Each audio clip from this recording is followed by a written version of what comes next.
Habis itu, Bu. Ah, ya Allah, bentar.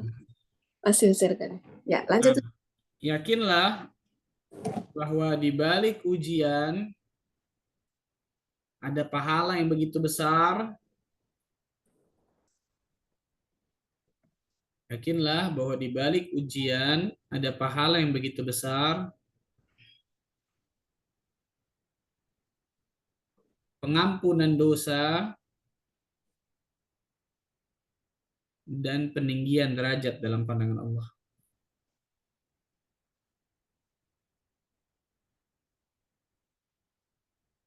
Yakinlah di balik ujian ada pahala yang begitu besar, pengampunan dosa dan peninggian apa? Derajat dalam minimal tiga nih. Kita dapat minimal tiga nih. Ketika kita dapatkan ujian, cobaan, musibah berat, berat mungkin dalam hati kita, ya Allah, subhanallah, kok sampai sebegini ya. Biasa seperti manusiawi. Tapi ketika dibalik kita mikirkan di balik ujian itu, bukan ujian kita pikirkan, di balik ujian tersebut minimal tiga Allah sediakan. Pahala yang begitu besar luar biasa, pengampunan dosa-dosa kita nih, Allah ampuni ketika kita ridha akan takdir Allah, sabar. Kan gitu ya. Kemudian peninggian derajat dalam pandangan Allah Azza wa Jalla. Allah tabaraka wa taala berfirman dalam surah Az-Zumar ayat ke-10. Surah 39 ayat ke-10. Innama yuwaffas sabiruna ajrahum bighairi hisab.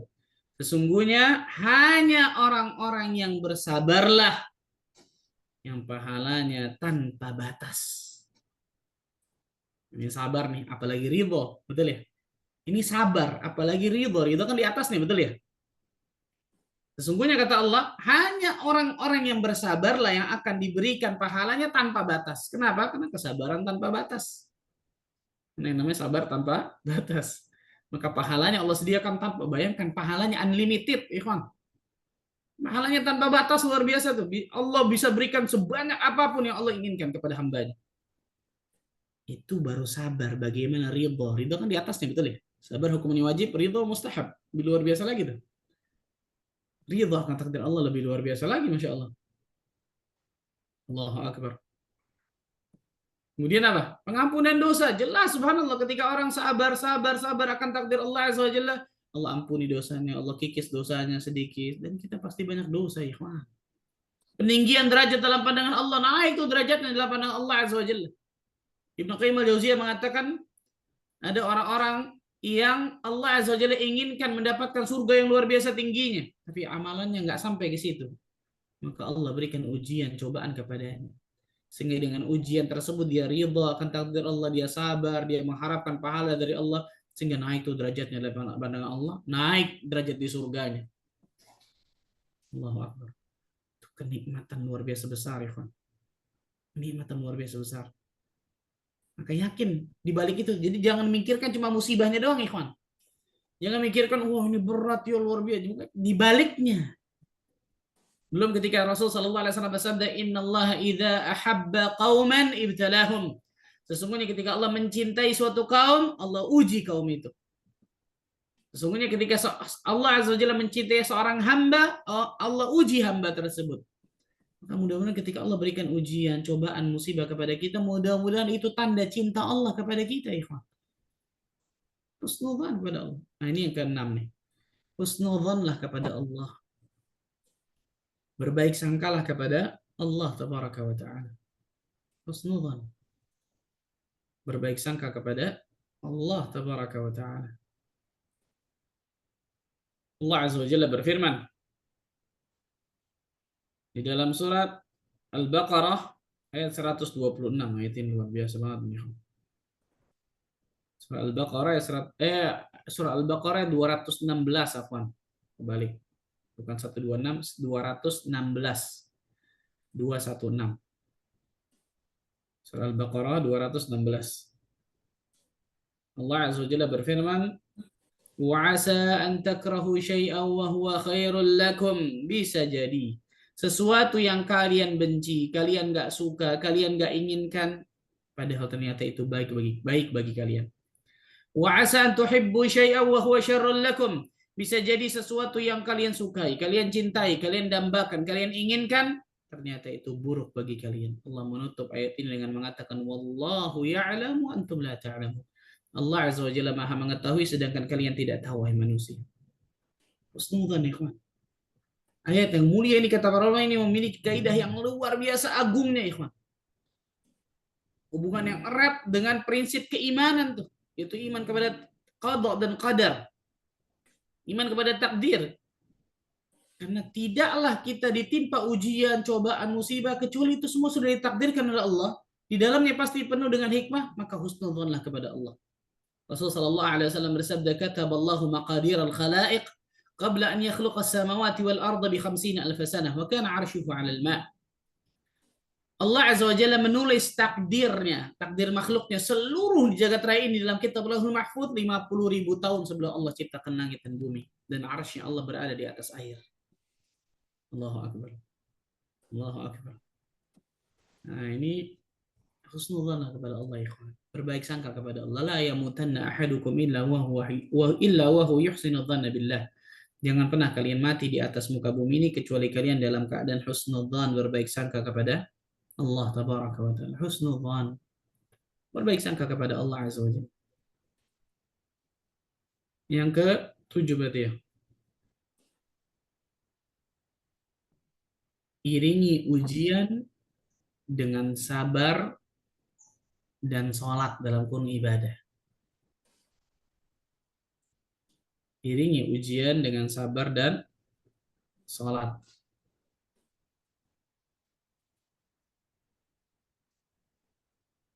Yang terakhir mungkin. Iringi ujian kita, cobaan kita, musibah kita dengan sabar dan sholat. Di antaranya dalam surat Al-Baqarah tadi, mundur 2 ayat, 153. Surat Al-Baqarah ayat 153. Ya ayyuhalladzina amanu ista'inu bis-sabri was-salah innallaha ma'as sabirin. Wahai orang-orang yang beriman, ista'inu, mintalah pertolongan kepada Allah. Dengan apa? Bis-sabri was-salah.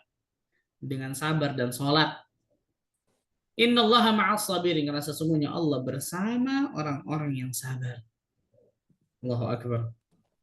Allahu Akbar. Dengan sabar dan apa? Dan salat. Salat ibadah kan gitu ya. Maksudnya apa? Tidak ada yang bisa memberikan kunci jawaban dari ujian, cobaan, musibah kita kecuali ketika seorang hamba mendekatkan dirinya kepada Rabbul Alamin. Karena dari Allah lah ujian itu berasal dan kunci jawabannya pun, jalan keluarnya pun hanya dari Allah. Nggak ada dari yang lain.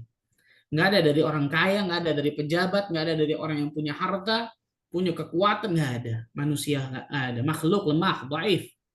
Tapi dari Allah Azza wa Jalla semata. Hanya dari Allah Azza wa Jalla semata. Allahu Akbar. Maka ketika Allah berikan ujian, cobaan, musibah kepada kita, bukan malah kemudian menghilang. Betul ya? Karena banyak orang ketika Allah berikan ujian, cobaan, musibah, hilang dari ibadahnya tuh. Sudah nggak sholat lagi berjamaah di masjid, sudah nggak kajian lagi. Ini salah ini. Gagal berarti tuh. Ujiannya gagal tuh. Kalau antum sekolah, ujiannya berarti UN-nya nggak lulus tuh. Betul ya?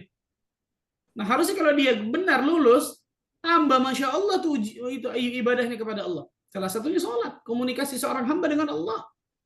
Nabi SAW, idza hazabahul amr, salah. Ketika beliau mendapati sesuatu yang berat, sholat beliau. Sholat. Lihat ketika beliau perang Badar, sholat Nabi SAW dari malam sampai pagi, doa kepada Allah Azza wa Jalla. Sholat. Tambah dekatkan diri kita kepada Allah. Salah satu yang sholat paling terbesar ini memang. Komunikasi seorang hamba dengan Allah. Adukan semua masalah kita kepada Allah ketika sholat. Dan ibadah-ibadah yang lain. Sedekah. Kemudian apa? Bantu orang. Apapun itu subhanallah. Tingkatkan tambah kualitas kita kepada Allah. Tambah kemudian kita membaguskan hubungan kita dengan Allah. Allah Azza wa Jalla akan tambah baguskan hubungan kita dengan seluruh makhluk. Salah satunya ujian kita Allah Azza wa Jalla akan selesaikan. Nah, ini secara singkat mungkin dari 7 berarti ya. Iya tata cara agar kita bisa ridha akan takdir Allah Azza wa Jalla tersebut. Wallahu ta'ala a'lamu bissawab. Saya akan mungkin kalau ada yang mau bertanya.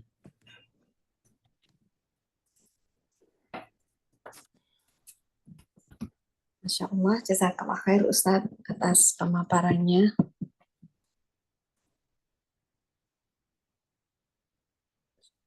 Ada pertanyaan tadi. Silakan yang ingin bertanya secara langsung, kami persilakan untuk raise hand atau menuliskan pertanyaan di room chat. Ada satu yang masuk, Ustadz. Assalamualaikum warahmatullahi wabarakatuh. Izin bertanya, semua takdir Allah baik, semua musibah itu baik darinya. Dan menimpa di bumi ini kadang seorang hamba ada yang belum merasakan manisnya nikmat iman, musibah menimpa dirimu sendiri apalagi kalau kita tidak sabar menghadapinya. Takdir baik dan buruk kita terima, kecemasan dan ketakutan masih ada dalam dirinya. Bagaimana solusinya kalau menemukan seperti ini? Mendapat musibah ringan dan berat selalu diingat. Susah untuk menghilangkan, Ustadz. Membekas ya Ustadz ya. Nah, jawabannya tadi 7 tadi jawaban. Jalankan 7 hal tadi insya Allah. Karena ilmu itu diamalkan, jelas ilmu itu dipraktekkan. Jalankan 7 kiat tadi, 7 tips tadi. Dan pada kiat masih banyak pada kiat. Tapi insya Allah 7 itu benar-benar kalau seseorang benar-benar menjalaninya, mengamalkan dalam kehidupannya sehari-hari, insya Allah Ta'ala Allah Azza wa Jalla akan berikan apa? Jalan keluar dari segala setiap masalah. Dan doa kepada Allah. Selalu doa, selalu panjatkan hati kita kepada Allah, sandarkan hati kita kepada Allah. Karena kita hidup di atas muka bumi ini lemah ya ikhwan. Lemah luar biasa. Tanpa bantuan Allah Azza wa Jalla nggak bisa apa-apa kita sama sekali. Maka tambah sandarkan hati kita kepada Allah Azza wa Jalla. Dengan itu semoga Allah Azza wa Jalla berikan berbagai macam keutamaan bagi kehidupan kita. Wallahu a'lam bishawab. Silakan, mungkin ada yang bertanya, kami persilakan. Bisa secara langsung kepada Ustadz.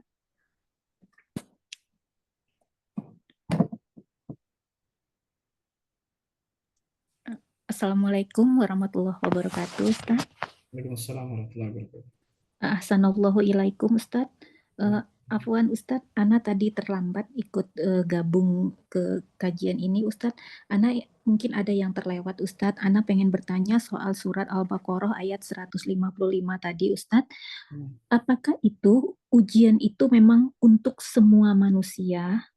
Dan kami pasti akan menguji kamu dengan sedikit ketakutan, kelaparan, kekurangan harta, jiwa, dan buah-buahan, atau hanya orang-orang yang hijrah ke jalan Allah aja, Ustadz.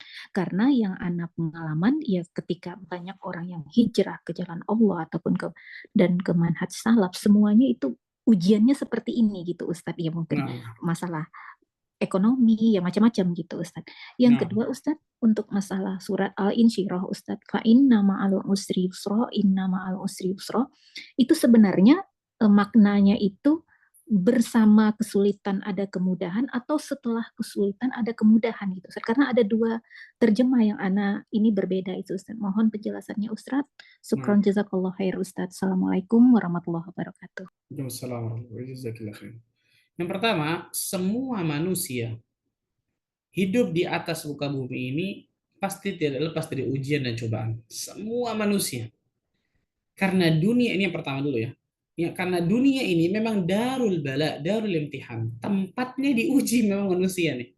Tempatnya ujian memang ketika seseorang hidup di atas muka bumi ini. Allah Azza wa Jalla berfirman di dalam surat Al-Anbiya. Nah, surat Al-Anbiya surah 21 ayat 35 coba lihat. Surah 21 ayat 35. Nah, betul. Kullu nafsin dha'iqatul maut. Setiap yang bernyawa pasti akan mati. Wa nabluukum bisyarri wal khairi fitnatan wa ilaina turja'un. Dan kami kata Allah pasti akan menguji kalian Ayat dengan berapa keburukan. Ustaz? Ayat berapa Ustaz? Ayat 35. 35. Syukran. Kami kata Allah pasti akan menguji kalian dengan keburukan dan juga dengan kebaikan. Lihat, al-syarr wal khair. Dengan keburukan dan dengan kebaikan. Fitnatan menjadi fitnah, ujian, cobaan. Wa ilaina turja'un, dan kepada kami kalian pasti akan dikembalikan. Kepada kami kalian pasti akan dikembalikan. Tafsir dari kata-kata asyar, keburukan, sesuatu yang manusia nggak senang ketika tertimpa dengannya. Sakit, kesulitan hidup, betul ya. Kemudian kefakiran, kemiskinan, waktu yang sempit kan gitu. Itu semua syar tuh, manusia nggak suka.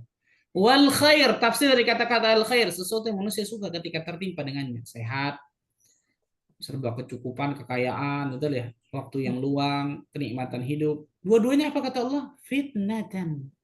Jadi kita hidup di atas muka bumi ini, selesai dari satu ujian, menuju ujian lain tuh. Terus sampai kapan? Sampai kita diwafatkan oleh Allah Azza wa Jalla. Habis ujiannya di dunia, pindah ke ujian akhirat setelah itu. Pindah lagi ke ujian akhirat, betul ya? Jadi kita hidup di atas muka bumi ini, subhanallah, itu selesai dari satu ujian menuju. Jadi jangan hanya melihat orang sakit kesian yang diuji sama Allah ya. Kita sehat juga diuji nih. Berapa banyak orang yang sehat nggak lulus, orang yang sakit lulus. Contohnya apa? Berapa banyak orang yang sakit ingat kepada Allah, zikir, doa luar biasa, masya Allah, ketika sehat lalai dan lupa akan ibadah kepada Allah. Bahkan berapa banyak orang-orang diuji dengan al khair, kenikmatan, nggak lulus. Qarun diuji dengan apa? Hartanya. Gitu nih, kenikmatan luar biasa banyak, tapi jadi balak bagi dirinya. Firaun diuji dengan kerajaannya, Haman diuji dengan jabatannya, Iblis diuji dengan kelebihannya, kan gitu ya? Nggak lulus semua tuh. Abu Hurairah diuji dengan kemiskinannya, lulus. Abu Dzar diuji dengan kemiskinannya. Berapa banyak orang diuji dengan kelebihannya, nggak lulus. Tapi diuji dengan kekurangannya lulus, masya Allah. Jadi sini yang pertama, semua manusia pada hakikatnya diuji sama Allah. Kita hidup di atas muka bumi memang untuk diuji sama Allah. Selesai dari satu ujian menuju ujian lain terus tuh. Sampai Allah wafatkan diri kita di atas muka bumi, selesai ujian dunia pindah ke ujian akhirat. Yang kedua, bagaimana orang yang berhijrah di jalan Allah? Betul, sahih. Orang yang berhijrah di jalan Allah biasanya ujiannya akan lebih luar biasa. Betul. Tadi dalilnya asyaddul bala al-anbiya thumma al-amthal fal-amthal, fi riwayah thumma salihun thumma salihun. Orang yang paling berat ujian cobaannya adalah para nabi dan rasul, kemudian yang semisal dengannya, kemudian yang semisal dengannya. Tergantung dengan apa? Tingkatan iman dan agamanya. Ketika agamanya kuat, ujian juga akan tambah semakin kuat. Tapi ingat, yang Allah kasih bukan cuma ujiannya, yang Allah kasih juga kunci jawabannya. Dengan syarat kita bertakwa kepada Allah Azza wa Jalla. Jadi ketika kita tadi tuh bahasa orang sekarang mungkin hijrah, betul ya, bertaubat kepada Allah, kemudian ingin menjadi lebih baik. Allah ingin uji, benar nggak ente taubatnya nih? Benar nggak ini ketika ente mau jalan kebenaran? Lo jujur, sebesar apapun, seberat apapun ujiannya, dia akan jalani itu semua. Dan Allah Azza wa Jalla akan bersamanya, selalu membantu dirinya dalam kehidupannya. Betul. Jadi yang pertama saya katakan, semua manusia pasti diuji, tapi ketika orang yang berhijrah berjalan menuju Allah, ujiannya pasti akan lebih berat. Nah, makanya para nabi dan rasul lebih berat ujiannya daripada kita semua, karena tak semakin imannya semakin bagus, semakin agama semakin luar biasa kan gitu. Kemudian semisal dengannya. Nah, makanya para ulama terdahulu ya kawan, ketika 6 bulan mereka nggak sakit, mereka nangis. Itu sakit nangis ya kan, betul ya. 6 bulan mereka nggak sakit, ya Allah, jangan-jangan Allah nggak sayang sama saya, Allah nggak kasih ujian saya ini. Bayangkan sampai seperti itu loh ulama loh. Hebat nih, masya Allah ya. Allahu Akbar. Jadi intinya seluruh manusia pasti akan diuji oleh Allah, tapi pasti beda ujian dan cobaannya satu dengan yang lain. Ditambah lagi orang yang berjalan menuju Allah, maka ujiannya pasti akan semakin naik. Tapi ingat, ketika ujiannya semakin naik dan dia semakin dekat kepada Allah, jalan keluarnya pun semakin dekat bagi kehidupannya. Ini yang pertama. Yang kedua, bahwa fa inna ma'al usri yusra, bersama kesulitan itu ada kemudahan. Intinya bukan masalah artinya sebenarnya. Bukan setelah atau bersama setelah, bukan itu sebenarnya. Intinya yang wajib kita masukkan dalam pikiran kita, ujian apapun yang Allah kasih kepada hambanya, pasti di dalamnya Allah menyediakan jalan keluar, bahkan minimal jalan keluarnya 2 tadi. Maksudnya jalan keluarnya pasti lebih banyak daripada ujian dan cobaan musibah itu. Karena Allah sebutkan al-usri pakai alif lam, itu ma'rifah sudah jelas, berarti ujiannya, cobaannya, musibahnya jelas satu gitu. Yusran pakai nakirah, pakai tanwin, itu banyak, umum sifatnya. Rasulullah SAW menyebutkan tadi, lan yaghliba usrun yusraini. Satu kesulitan nggak akan pernah bisa mengalahkan 2 kemudahan. Jadi masukkan dalam pikiran hati kita, mau sebesar apapun, seberat apapun ujian saya, pasti Allah sediakan jalan keluar lebih daripada ujian saya. Lebih daripada ujian saya katakan tadi, 10 ujian bisa jadi 20 minimal. dari apa? Jalan keluarnya. Bisa di 30, bisa di 100 dan seterusnya dengan syarat kita bertakwa kepada Allah Azza wa Jalla. Adapun secara arti bisa beda-beda memang insya Allah, bisa beda-beda. Bersama ujian ada, bersama kesulitan ada kemudahan, atau setelah kesulitan ada kemudahan. Ala kulihat itu bisa secara secara arti nggak ada masalah itu. Tapi yang paling terpenting kita meyakini bahwa setiap ujian yang Allah kasih kepada diri kita pasti Allah berikan jalan keluar, dan jalan keluarnya pasti lebih banyak daripada ujian tersebut. Allah a'lam bishawab. Jazakallah khair Ustadz. Alhamdulillah cukup jelas Ustadz. Jazakillah. Insyaallah, alhamdulillah. Pertanyaan berikutnya, Ustadz. Assalamualaikum warahmatullahi wabarakatuh, Ustadz. Bagaimana jika melihat fenomena banyaknya jual miras di mal yang selama ini tidak ada izin, sehingga banyak anak muda yang mengadakan pesta pernikahan dengan menyajikan minuman keras? Bagaimana menyikapi fenomena ini, Ustadz? Apakah ini pertanda akhir zaman? Syukran. Tanda akhir zaman banyak, masya Allah. Meninggalnya Rasul Sallallahu Alaihi Wasallam itu pertanda akhir zaman. Tapi akhir zaman yang masih panjang, Pak. Jadi ada pertanda tanda-tanda akhir zaman yang besar, tanda-tanda akhir zaman yang tengah-tengah, tanda-tanda akhir zaman yang kecil. Nah, itu memang banyak. Salah satunya betul, subhanallah. Tersebarnya apa? Minuman, takthuru, tersebarnya pembunuhan. Ini zaman sekarang, subhanallah. Setiap melihat berita pasti ada berita-berita pembunuhan. Tersebarnya tadi miras tapi dinamakan dengan nama yang selain itu, betul ya? Namanya beda-beda, subhanallah, diindah-indahkan namanya dan seterusnya. Nauzubillah min dzalik. Ala kulli hal, kewajiban bagi diri kita ini PR kita bersama, bukan hanya PR para ustadz. Kalau PR para ustadz doang berat luar biasa. PR kita bersama kaum muslimin dan muslimat, jaga diri kita dan keluarga kita dari api neraka. Jaga diri kita dan keluarga kita, ya kawan. Allah mengatakan, ya ayyuhalladzina amanu qu anfusakum wa ahlikum nara.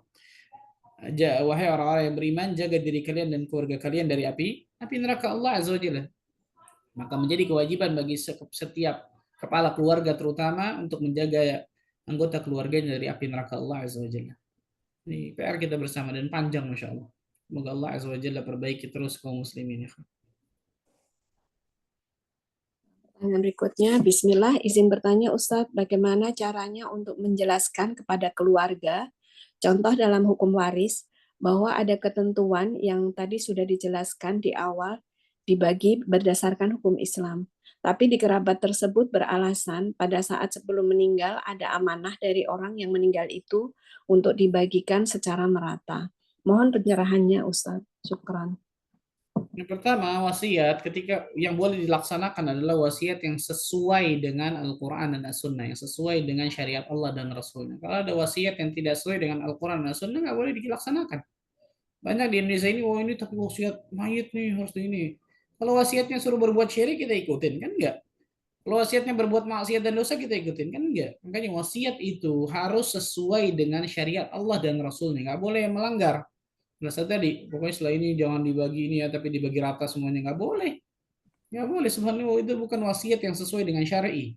Jadi wasiat itu harus sesuai dengan Al-Quran dan Sunnah. Itu yang pertama. Yang kedua, coba panggil ustadz, misal ngomong kepada keluarganya, Afwan, gimana kalau kita panggil ustadz yang memang paham tentang masalah ini, misal Ustadz Nizar, yang sering memang membahas masalah waris seperti ini, dan sering banyak kasus luar biasa yang beliau, alhamdulillah Allah berikan kemudahan dia memecahkannya.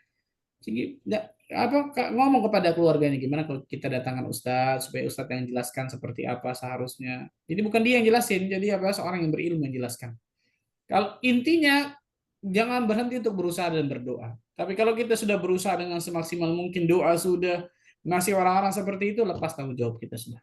Lepas sudah, kita nggak bisa maksa orang, betul ya? Kita tidak bisa memaksa orang. Wallahu a'lam bishawab. Silakan, mungkin kalau ada yang mau bertanya secara langsung. Ini ada pertanyaan di luar tema ya Ustadz. Selamat. Assalamualaikum warahmatullahi wabarakatuh Ustadz. Mohon nasihatnya. Bagaimana keimanan seseorang yang bersikap enggan menerima kebenaran hadis dan memberikan argumen-argumen? Bedakah dengan yang tidak menolak tapi masih belum mampu dalam menolak maksiat tersebut? Misalnya dalam hal musik. Ya. Tidak semua orang yang Allah berikan hidayah atau taufik untuk berilmu akan satu ilmu, Allah berikan taufik juga untuk bisa mengamalkan ilmunya. Ini pentingnya kita selalu minta hidayah kepada Allah ini nih. Karena kita butuh hidayah Allah Azza wa Jalla bi'adadil anfas. Sebanyak hembusan nafas kita butuh hidayah Allah. Kita sudah nuntut ilmu butuh hidayah. Ketika orang ingin mengamalkan ilmu yang sudah diketahui butuh hidayah lagi. Ketika orang ingin mengistiqomahkan dalam menuntut ilmu dan beramal saleh butuh hidayah lagi. Ketika orang nanti di sakaratul maut butuh hidayah. Terus dalam kehidupan kita nggak lepas dari hidayah Allah. Maka tidak semua orang yang Allah berikan kemudahan ketika mereka nuntut ilmu untuk bisa mengamalkan ilmu yang telah mereka ketahui. Nggak semua orang. Nggak semua orang. Maka doalah kepada Allah Azza wa Jalla agar Allah berikan kemudahan kita, hidayah selalu untuk menuntut ilmu dan kemudahan untuk bisa mengamalkan ilmu yang telah kita ketahui. Dan kita hanya bisa apa? Mendakwahkan mereka. Dakwah ini mengajak bukan memaksa, subhanallah. Hanya bisa mengajak. Hatta Nabi SAW, wa ma'ala rasuli illa al-balaghul mubin. Tidaklah Rasul kecuali hanya penyampai yang nyata, kan gitu.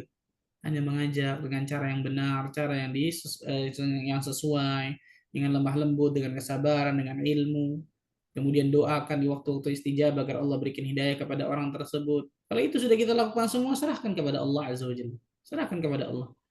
Karena hati kita dan hati orang itu bukan kita dan bukan dia yang punya, tapi Allah Azza wa Jalla yang punya. Maka sering-seringlah ketuk pintu langit agar Allah Azza wa Jalla berikan hidayah kepada orang-orang yang kita mau dakwahkan tersebut. Allah a'lam bishawab.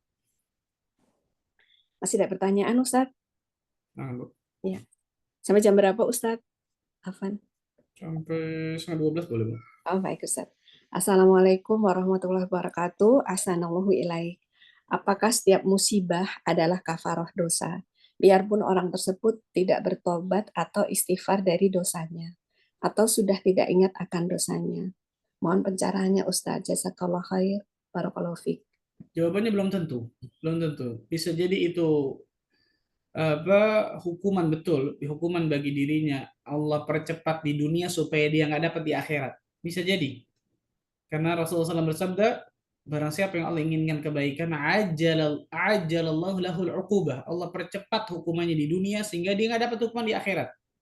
Bisa jadi seperti itu. Atau bisa jadi memang hukuman azab tersendiri bagi dirinya. Bagi orang yang membangkang, bagi orang yang durhaka kepada Allah sudah dinasihati, masih begitu juga. Ini bisa jadi apa azab tersendiri di dunia sebelum di akhir akhirat ketika dia nggak taubat kepada Allah. Bisa jadi juga teguran. Bisa jadi teguran dari Allah Azza wa Jalla kepada agar dia kembali ke jalan yang benar. Bisa jadi tanda cinta Allah kepada orang tersebut. Tadi saya katakan, betul ya? Bisa jadi tanda cinta Allah sehingga dia sabar dan ridho akan takdir Allah, dapatkan lagi pahala, dapatkan lagi tingkatan iman, tingkatan derajat dalam pandangan Allah, digugurkan lagi dosa-dosanya. Bisa jadi tanda cinta Allah kepada orang tersebut. Jadi dilihat dari khalfiyahnya biasanya. Sebelum Allah berikan ujian, cobaan, musibah itu kepadanya, apakah dia termasuk orang yang bertakwa atau tidak? Nah, itu dilihat dari situnya tuh. Sebelum Allah kasih ujian, cobaan, musibah kepadanya, apakah dia termasuk orang bertakwa atau tidak? Allah a'lam bishawab.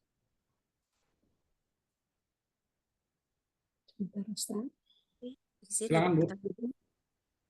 Ya, Mbak Nisa. Izin ada pertanyaan. Oh iya, tafadholi Mbak Nisa. Tunggu. Kirain masih itu ada urusan. Ya, tafadholi Mbak Nisa. Jazakallahu khairan, Mbak Evi. Assalamualaikum warahmatullahi wabarakatuh. Ustaz, izin bertanya. Ustaz, anak kami seorang hafiz Quran. Qadarallahu ma syaa fa'ala, anak kami dibunuh dan diperkosa. Padahal anak kami anak baik-baik. Lalu suami saya mengucapkan alhamdulillah ala kulli hal. Qadarallahu ma syaa fa'ala. Lalu pada saat kami sekeluarga meminta untuk dilakukan proses kepolisian, kata suami saya, sudah kita ridhoi saja karena proses ini akan berlarut-larut. Apakah benar sikap suami saya, Ustaz? Kami tidak bisa menerima ini. Dan beberapa saudara kami akhirnya melaporkan kepada pihak kepolisian. Dan ternyata benar urusannya berlarut-larut, meminta biaya yang besar dan sebagainya. Apakah yang dilakukan oleh suami saya ini termasuk bagian menerima ridho akan takdir Allah atau kami yang kurang beriman? Itu yang pertama, Ustaz. Pertanyaan yang kedua, apa yang dimaksud bila ada yang mendahului takdir itu adalah ain? Sekarang saya merasa sulit untuk mendapat pekerjaan. Sekarang saya merasa ilmu yang saya dapat tidak bermanfaat. Karena waktu awal-awal saya berkuliah, saya selalu membanggakan apa yang ada pada diri saya dan saya selalu memposting apa yang kegiatan baik yang selalu saya jalani. Apakah ini bagian saya terkena ain atau ini memang takdir saya? Mohon nasihatnya Ustaz. Jazakumullah khairan Ustaz. Yang pertama, subhanallah, semoga Allah Azza wa Jalla berikan kesabaran dan keridhaan kepada yang bertanya ini. Subhanallah. Kita hidup di atas muka bumi ini yang saya katakan tadi. Pasti nggak lepas dari ujian, cobaan, musibah. Ya. Dan ujian, cobaan, musibah yang Allah berikan kepada diri kita, itu pasti beda-beda satu dengan yang lain. Pasti beda-beda satu dengan yang lain. Dan apa yang dilakukan suaminya, saya luar biasa, Masya Allah itu. Luar biasa. Karena nggak semua orang Allah berikan iman seperti itu kelihatannya. Nggak semua orang Allah berikan hidayah untuk bisa langsung ketika Allah berikan ujian pertama kali, kemudian bisa bersabar, ridha akan takdir Allah, bahkan kemudian mengucapkan Alhamdulillah ala kulli hal. Wah, luar biasa itu. Luar biasa kenikmatan besar. Dan itu memang tingkatan sabar dan ridha itu bertingkat-tingkat. Dan keistimewaan yang saya lihat Allah alam besar, sepengetahuan dari ilmu saya yang sedikit, keistimewaan yang luar biasa yang Allah berikan kepada suami yang bertanya ini, Masya Allah, Allahumma barik. Kemudian kedua, bukan berarti kemudian ketika kita ridho akan takdir Allah, kemudian kita tidak kemudian memproses. Boleh, itu hak kita pada hakikatnya. Makanya dalam Islam kan dibolehkan adanya hukuman qisas, betul ya?